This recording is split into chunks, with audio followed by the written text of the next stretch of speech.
Hello दोस्तों, मैं हूं आपका बिजनेस दोस्त आशीष और आप सभी का बहुत बहुत स्वागत करता हूं आज के इस वीडियो में। दोस्तों, आज हम आए हैं पुणे में धायरी एरिया में। और दोस्तों, आज हम यूनिटेक एलिवेटर्स के जो बिज़नेस के जो ओनर है, जिनका नाम है मिस्टर करुणेश यादव सर, उनसे आज हम मिलने वाले हैं। जो आज हमारे जो गेस्ट हैं, ये पहले जॉब करते थे, मिडिल क्लास फैमिली के बैकग्राउंड से थे, पर आज इन्होंने खुद का बिजनेस सेटअप किया और उनके बिजनेस का आज सालाना टर्नओवर 1 करोड़ से भी ज़्यादा है। तो दोस्तों, आज हम सर से कैसे उन्होंने बिजनेस प्लान किया और कैसे आप भी ये बिजनेस कर सकते हैं, इसके बारे में जानकारी लेंगे। तो सर, आपका बहुत बहुत स्वागत है हमारे इस वीडियो में। Thank you. सर, हमारे जो व्यूअर्स हैं ये जानना चाहते हैं कि कैसे बिजनेस कर सकते हैं, कैसे किसी बिजनेस में सफल हो सकते हैं।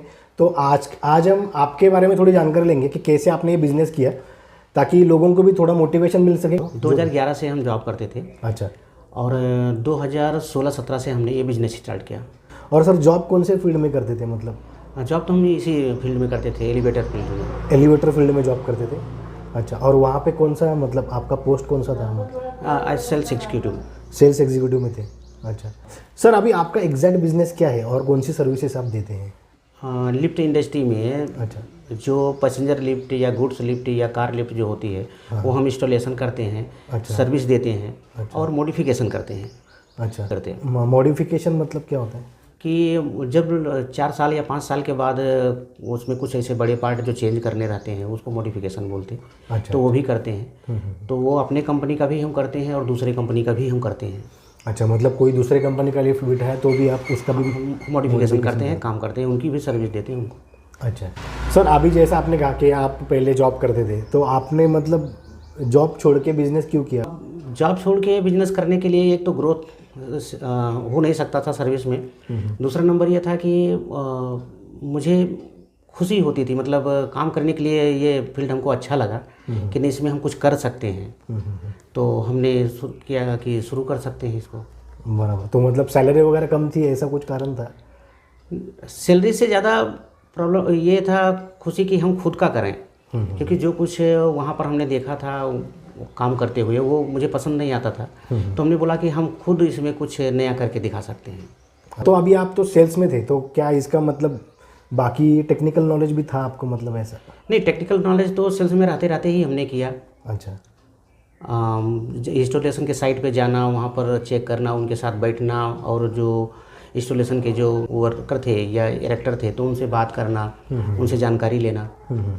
तो इसलिए नॉलेज तो हमने वहीं से इकट्ठा किया। अच्छा, और सर आपने लगभग मतलब तैयारी कितने दिन पहले की थी, जैसे बिजनेस शुरू करना है, ऐसा प्लान कब किया था? नहीं, प्लान तो हमने किया था, तो करीब ज़्यादा टाइम तो नहीं दिया, करीब 6 महीने के आसपास ही हमने शुरुआत की थी। अच्छा। और 6 महीने में ही हमने सेटअप कर लिया अपना। अच्छा, मतलब 6 महीने पहले ही आपने तय किया कि आपने हम खुद का करेंगे। खुद का और 6 महीने में हमने सेटअप कर लिया। अच्छा। अभी जैसे इन्वेस्टमेंट के बारे में, जैसा कितना पैसा लगाया था आपने शुरू में, मतलब? सही बोला जाए तो इन्वेस्टमेंट तो एक प्रकार से हमारा जीरो ही था। अच्छा। क्योंकि हम इसी फील्ड के थे, तो इसी फील्ड में काम करना, तो लोगों का सहायता मिला हमको बाहर से, लेकिन अपना कुछ हमने नहीं लगाया। अच्छा, ज़्यादा कुछ इन्वेस्ट करना ही नहीं कुछ नहीं करना पड़ा। बराबर। सर, अभी देखा जाए तो मार्केट में एलिवेटर्स में बहुत सारे ब्रांड्स हैं, जैसे OTIS है, या फिर ओमेगा है, या फिर कोने है। तो सर, अभी इसमें तब आपका जो ब्रांड है यूनिटेक, जब आपने मार्केट में जब लॉन्च किया, तो क्या आपको परेशानी आई, क्योंकि इतने बड़े बड़े ब्रांड्स मार्केट में हैं? नहीं, कोई इस तरीके का मैंने सोचा नहीं था, क्योंकि हम इसी फील्ड के थे।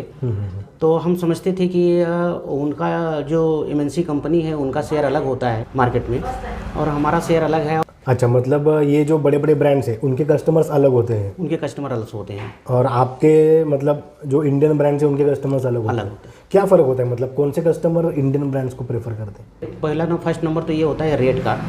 तो कुछ लोग सोचते हैं कि जो सिलर देती है जर्मन कंपनी, वो इंडियन भी मिल रहा है, तो वो लोग तो आ जाते हैं। लेकिन कुछ लोग सोचते हैं कि नहीं, हमको ब्रांडेड ही चाहिए या MNC कंपनी ही चाहिए, वो लोग उनके पास जाते हैं। अच्छा।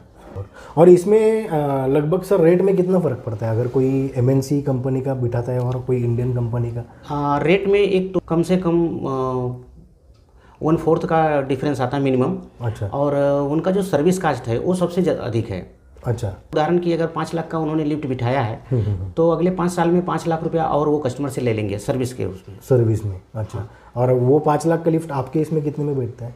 वो 5 लाख का लिफ्ट रहेगा तो हमको 4.5 सवा 4 में भी हमको हो जाएगा। और सर्विस कास्ट हमारा कम रहता है, 10 से 15 हज़ार में हमारा साल का हो जाता है, जबकि उनका साल का बहुत ज़्यादा रहता है। तो मतलब लिफ्ट का कॉस्टिंग में भी आपके यहाँ 1/4 पैसा बचता है और सर्विस कॉस्ट में भी बहुत सारा पैसा बचता है। और बाकी मतलब इसमें मतलब सेफ्टी और वारंटी वगैरह वो सब सेम उसमें कोई नहीं है, क्योंकि सभी हम PWD गवर्नमेंट का एक डिपार्टमेंट है, हम उनके अंडर में काम करते हैं। तो उन्हीं के अंडर में जो ये लोकल है या इंडियन कंपनी है वो भी उन्हीं के अंडर में काम करते हैं और वो भी उन्हीं के अंडर में काम करते हैं। तो सारे नॉब्स तो PWD चेक करते हैं, वही लाइसेंस प्रोवाइड करते हैं, वो भी लाइसेंस देते हैं और हम भी लाइसेंस देते हैं। सर आपने जो कस्टमर को टारगेट किया वो ऐसा मतलब है कि लो बजट फ्लैट्स है, ऐसे स्कीम्स को टारगेट किया, ऐसा कुछ है मतलब? नहीं, इस तरीके से टारगेट नहीं किया, लेकिन ये थी कि हमारे मतलब पहले से हम इसी फील्ड में थे, तो कैसे कंस्ट्रक्शन लाइन है तो बिल्डरों से कुछ मेरी पहचान थी, जिन्होंने मुझे सपोर्ट किया, जिनको मैंने बोला कि हमने अपना खुद का शुरू किया है और सारी जिम्मेदारी या जवाबदारी मेरी है। तो मेरे ऊपर उन्होंने विश्वास किया है और हम काम किए और काम इस तरीके से किए ताकि विश्वास बना रहे। लोगों से जितना ही आप रिलेशन बना के रखोगे कंस्ट्रक्शन लाइन में उतना ही आपका फ़ायदा है। बराबर, मतलब ऐसा, क्योंकि बाकी भी इसमें भी बहुत सारी कंपटीशन है, लेकिन सर्विस प्रोवाइड कंपनी है या सर्विस प्रोवाइड ये इंडस्ट्री है, तो आपकी सर्विस कैसी है उसके ऊपर डिपेंड करता है। अगर आपकी सर्विस अच्छी रही तो आपको काम जरूर मिलेगा। बराबर। आपने फिर भी अभी कितना स्टाफ रखा है सर्विस के लिए? अभी सर्विस के लिए टोटल हमारे पास 6 स्टाफ हैं। अच्छा। कोरोना के पहले तो ज़्यादा थे, लेकिन अभी थोड़ा काम कम हो गया। कम नहीं हुआ है, पेमेंट नहीं आ रहा है मार्केट के हिसाब से, इसीलिए थोड़ा कम है। प्री प्लान करना ज़रूरी है, जब तक आप प्लान नहीं करोगे तब तक आप सक्सेस नहीं हो सकते। जैसे कि काम करना है तो किस हिसाब से काम करना है, और मार्केट में हो तो लोगों को पहचानना कि कहाँ से अपना पेमेंट आ सकता है, कहाँ से हम निकल सकते हैं। नहीं तो फिर पेमेंट अगर ब्लॉक हो जाएगा तो आपको लोन भी लेना पड़ेगा या लोन से भी काम ना चले। मतलब आपके इस एलिवेटर के बिजनेस में पेमेंट ब्लॉक भी हो सकता है? बिल्डर लोग मतलब ऐसा? हाँ, ब्लॉक हो सकता है, पेमेंट के लिए लेट हो सकता है। बराबर। सर, अगर आपके जैसा हमारे देश का नौजवान लड़का अगर ये बिज़नेस करना चाहता है तो सर किस तरह से उसको मतलब शुरुआत करनी चाहिए? पहला नंबर ये तो है, कोई भी आना चाहे इस फील्ड में तो एक पहले वो प्लानिंग करे कि हमको मेहनत करनी है, मेहनत से डरना नहीं है। बराबर। और दूसरा काम के प्रति ईमानदारी। बराबर। तो आप सक्सेस हो जाओगे, कोई नहीं रोक सकता है। बराबर। और सर एक्सपीरियंस वगैरह लेना ज़रूरी है, मतलब कितना लेना पड़ेगा एक्सपीरियंस? नहीं, एक्सपीरियंस तो वो तो उनके ऊपर डिपेंड करता है कि आपकी ग्रेस्पिंग पावर कितनी है, कितने जल्दी आप इसको कैच कर सकते हो। बराबर। फिर भी 1-2 साल का एक्सपीरियंस लिया तो?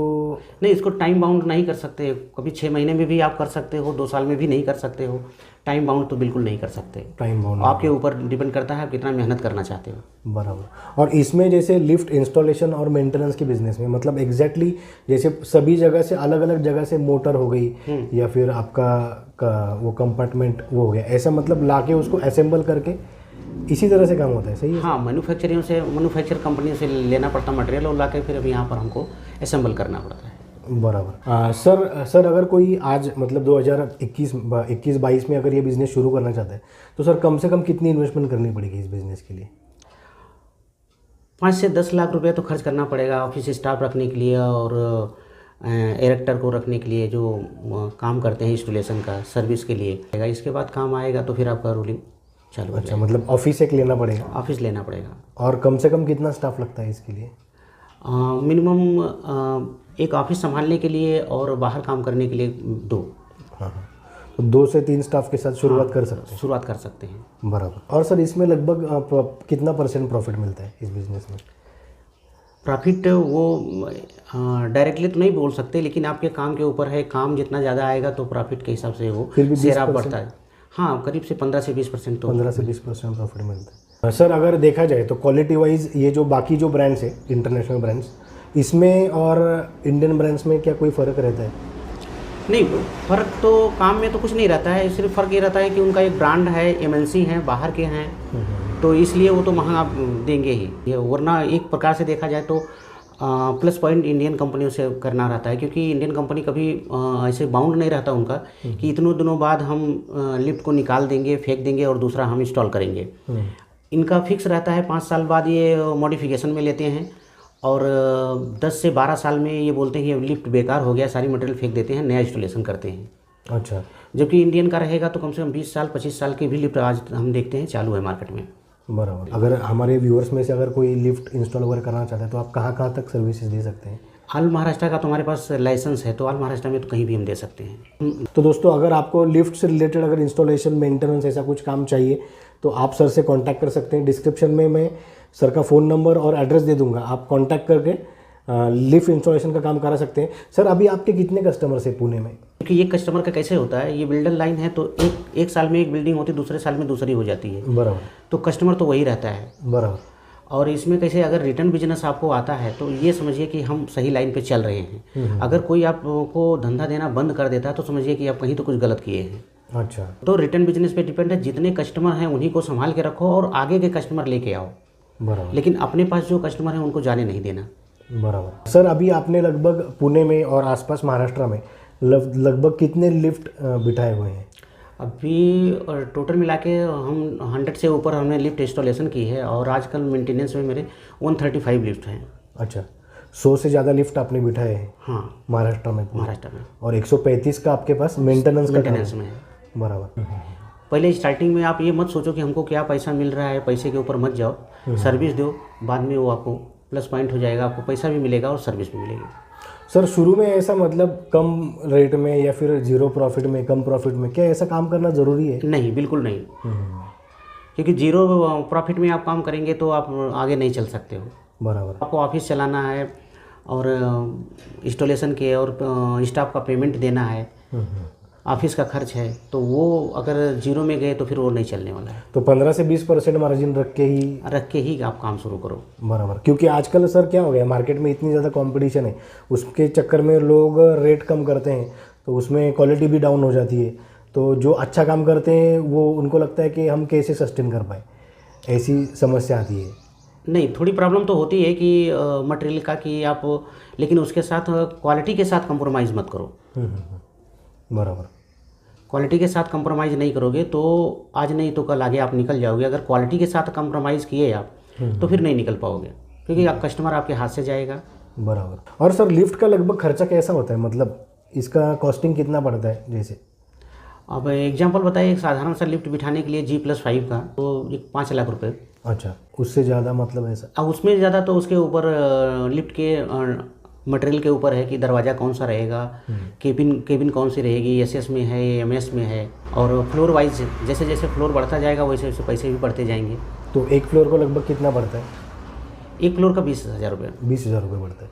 तो लगभग G+5 लगभग 5 लाख में लिफ्ट बैठ सकती है। हाँ। सर, इसमें जैसे लिफ्ट बिठाने में ज़्यादा प्रॉफिट मिलता है या मेंटेनेंस में प्रॉफिट मिलता है?